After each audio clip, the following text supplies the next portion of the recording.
pisau nggak tajam, ngeselin banget kan? Hai guys, selamat datang lagi di Simply Marinka. Nah, buat kamu-kamu yang suka bermain api, bermain pisau, atau kalau misalnya masak, pisaunya nggak tajam, itu kan paling annoying banget ya. Jadi kalau misalnya kita motong bawang terus bisa sampai nangis-nangis itu gara-gara pisaunya nggak tajam. Kalau pisaunya tajam itu, sebetulnya kita nggak akan nangis pada saat motong bawang karena jusnya nggak keluar-keluar di udara. Nah, buat kamu-kamu, kalau aku sebagai chef ini biasanya menggunakan ada alat khusus buat tajamin pisau, biasanya ada batunya juga. Nah, tapi kalau misalnya pakai batu itu kita mesti ke tukang untuk mengasah pisaunya sendiri, kalau enggak nanti pisaunya baret-baret. Ada juga alat yang bisa disebut tinggal kita masukin aja berkali-kali, pisaunya akan lebih tajam. Ada juga alat yang modelnya agak panjang, tinggal kita buat, cuma itu berbahaya buat kamu-kamu yang di rumah. Nah, dengan menggunakan barang-barang yang ada di rumah, sebetulnya kita bisa banget menajamkan pisau. Contohnya dari mat.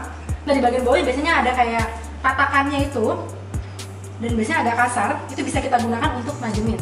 Jadi ada 3 nih, 1, kayak gitu. Jadi harus hati-hati tapi ya.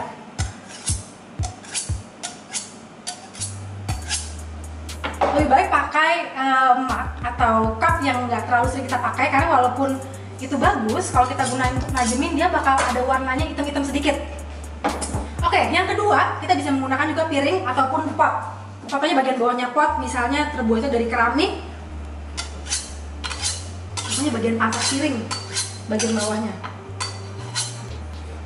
kayak gitu. Nah, alat ketiga yang bisa digunakan untuk menajamkan pisau itu adalah gunting kuku. Nah, kalau gunting kuku di bagian dalamnya suka ada pengikirnya yang bisa buat kuku. Nah, ini bisa juga digunakan untuk menajamkan pisau. Oke.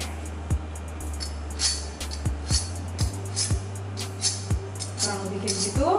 Kita bisa cek pisaunya. Setelah kita menggunakan 3 alat tersebut, atau kadang-kadang bagian bawah toples juga bisa, atau bagian pinggir toples, kita lihat sekarang. Wow, sudah tajam. See, much better. Jadi dengan barang-barang yang bisa kamu cari di rumah, kamu bisa banget menajamkan pisau. Jadi nggak usah jauh-jauh kita kirim pisaunya untuk dibawa ke tukang asah atau menggunakan mesin-mesin yang mahal.